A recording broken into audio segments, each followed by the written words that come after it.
Welcome to We Politics, brought to you by the Windsor-Essex Catholic District School Board. I'm your host, Rob Miller. During this series, we will be talking with the candidates in the Windsor and Essex ridings. All 17 candidates were invited. We'll be talking to Audrey Festeryga right after this word from our sponsor. Are you passionate about a particular sport? Would you like to combine it with your education? Are you thinking about a career in one of the many rewarding construction-related trades? Do you love subjects like science, technology, engineering, or math? Take a look at the academies of the Windsor-Essex Catholic District School Board. You'll be glad you did. And years from now, you'll look back on your high school days as the best times of your life. The academies of the Windsor-Essex Catholic District School Board. We're with you all the way. Audrey Festeryga is the Liberal candidate for the riding of Essex. She is a lawyer. She ran for the seat in the last election, finishing third. So welcome, Audrey. Thanks for coming. What made you want to run again? It was a very invigorating experience last time, despite the result. I really enjoy meeting people at the doorsteps. I truly enjoy hearing what their concerns are. And I am a mother. I have 2 children, none of whom are able to stay in this area for jobs. And that's a real concern for me. One of the reasons why I threw my hat in the ring, because I know that the representation that we have right now is doing nothing to help keep our young people here. And so it was important to me, as a wife, as a mother, as a lawyer, as a human resource professional, as a businesswoman, to really make a point of saying, you know what, stand up for what you believe in and have your voice be heard. What do you see as the most important issue in Essex? In Essex. After, we're halfway through now. Certainly. I started out saying, the most important thing for me is jobs and job security, income security. Knocking on doors, that has actually been the #1 issue with the NEMAC closing, or with the NEMAC moving and closing, and with the third shift being canceled. That has been a really key critical issue for people at the door. So the whole income security issue is a huge issue. Climate, though, is coming up an awful lot. People are very, very concerned, whether it's because of the local flooding that we've had, or whether it's just that they realize that the climate changing is becoming more of a climate emergency than just climate change, and are very invigorated and definitely want to see some action on that. And that's coming right on the heels of basically jobs, the economy. Correct. So have you noticed a difference between this election and the last election? Oh, I have, definitely.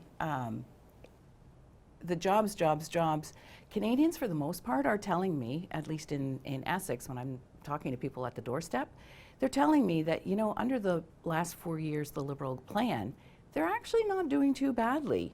In fact, for the most part, people find that they've got, if an average family of 4 has $2,000 more in their pocket as a result of these last 4 years. But, people are still nervous and children are still moving away. And so that is definitely something that we want to work on. And there's a lot of uncertainty because of things like the third shift at Fiat Chrysler, sorry, and what's happened at NEMAC. Also, the histrionics by the U.S. president with NAFTA. Well, NAFTA is one of those situations that I think the Liberals did a really great job, or at least our Liberal government did a really great job. Not only did we negotiate an excellent agreement for the most part under difficult circumstances, it was a collaborative approach, right? Brian Mulroney was tapped on the shoulder. Rona Ambrose gave it her thumbs up because she was also involved in support in the NAFTA. And Jerry Dias, for that matter, as well, was also included in the discussions and has supported where our NAFTA agreement has gone. Sure, you can always do better, but under the circumstances, we've got a really great deal. And I'll tell you, we're very, very concerned that Tracy Ramsey is talking about tearing up NAFTA. That leads to an unstable circumstance for businesses, for workers, That's what we as Liberals wanted to give, was a secure, calm business environment. And you're not seeing that from our NDP representatives. Yeah, I'm not sure now what her stand is. She said she never used that language, but when I said, is it a renegotiation you want? And it basically boiled down to the NDP is expecting the U.S. Congress to correct what's wrong. Well, I think the NDP can say whatever they want, right? They're not Yeah. going to form government anyway, so they're at liberty to throw all kinds of interesting things out there, and you just Well, that's what happens during an election. Exactly. You always paint in broad strokes. As Kim, our former Prime Minister, said, Kim Campbell, election's no time to talk about policies. And she But where did she didn't go? last long. Exactly. So you're also, and you talk about this in your presentations at different debates. You're also a farm girl. You grew up on a farm. Essex has a lot of farms and greenhouses, as you know. Right. What can you do for them? Well, again, I mean, I've met with a number of different greenhouses, being a farmer myself with my brother and my mom on our family farm. It's a tough industry, but very rewarding. The whole carbon recapture, price on carbon for the greenhouse industry is an issue that some of the greenhouse farmers that I've spoken with are very pleased with what the Liberal government was able to do, because we've given them an 80% rebate, 80%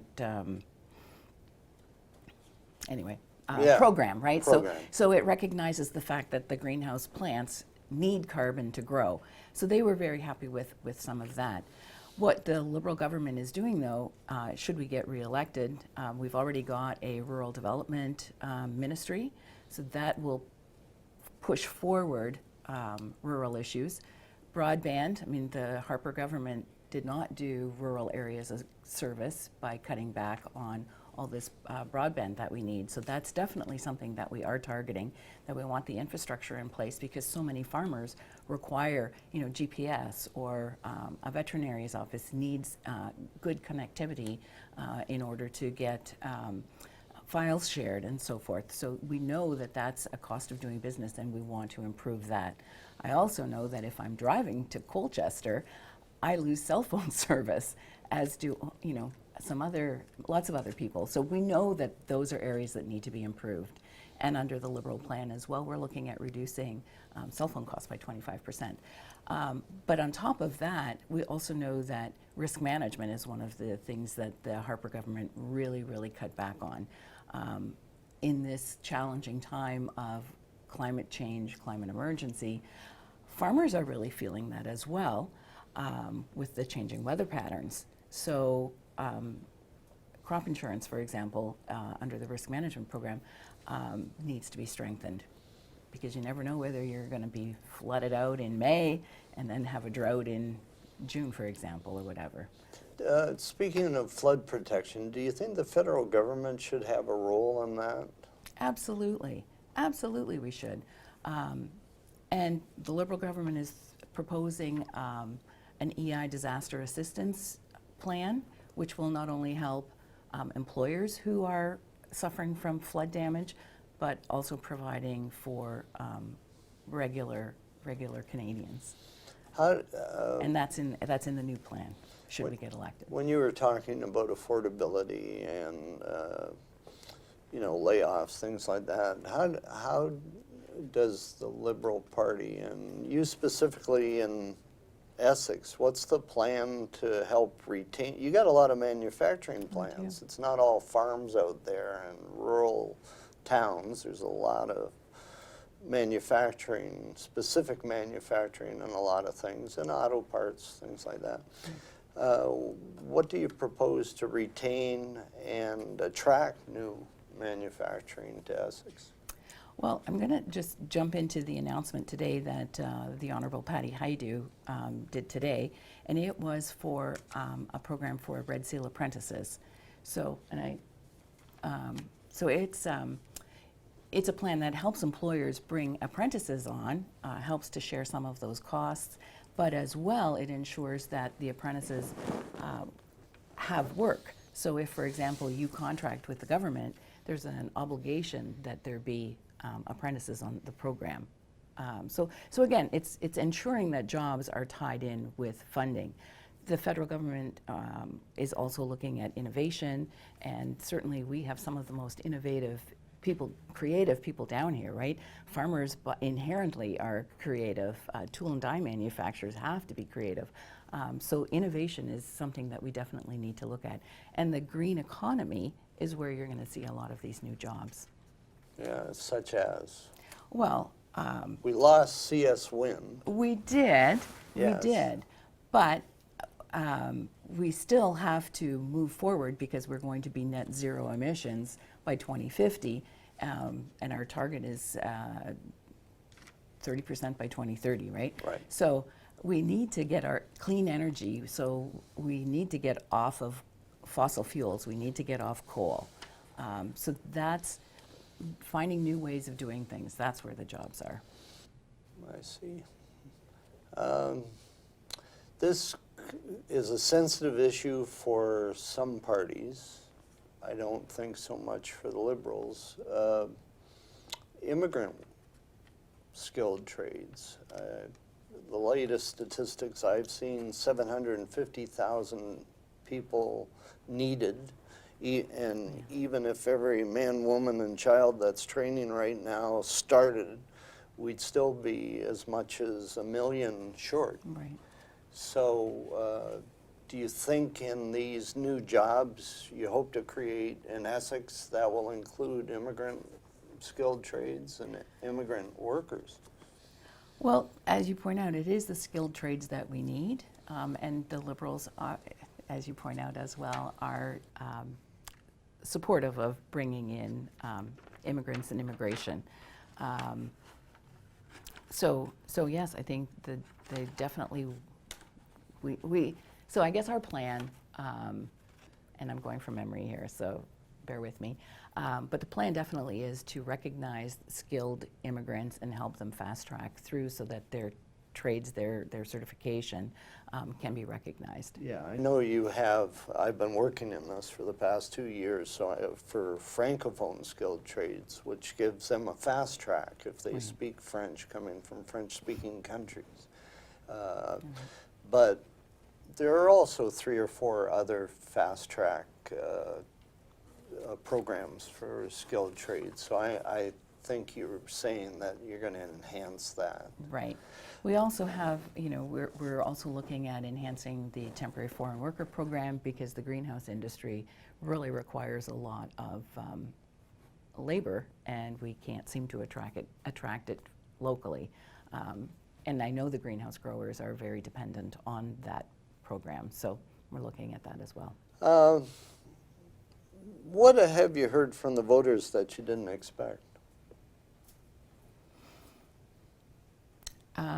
I will say that I heard from a number of progressive conservative voters that they are very unhappy with the position that the Conservative Party is taking. And in fact, they've rhymed off all the wonderful things that the Liberal government has done, right? Reduced the age for old age security back down from 67, which Harper had put in, down to 65. The reopening of the Veterans Affairs Office locally, the Canada Child Benefit. They name off all of these things that the government has done and then ask me for a lawn sign as big as I can possibly get. That kind of surprised me. I was happy to hear it, and it's not just once, twice, or 3 times. Like, it's happening. Okay, we've run out of time, so this is your time. We'll give you a minute to pitch to the voters why you should be elected. Thank you very much for the opportunity to come speak to you, and thank you to those of you who are listening. My name is Audrey Festeryga. I'm a lawyer. I'm a businesswoman. I'm human resource specialist. I've worked in long-term care for 17 years. I'm a wife, I'm a mother, I'm a first-generation Canadian. I'm also a 5-year breast cancer survivor. So I have walked a mile in very, very many footsteps. I have a lot to offer this community, to all of our communities actually, in the riding of Essex, and for the country of Canada. I truly believe that the Liberal policies are family friendly. You can't cut your way to prosperity. The only way to get ahead is to invest in our local communities. You need an effective voice at the table. You need to have someone who is part of the government. It is going to be a Liberal government, and I think that the best way for us to get ahead is to elect me, Audrey Festeryga, your Liberal candidate. Thank you for being here, Audrey. Thank you. And thank you for joining us here on We Politics. We'll be talking to you soon.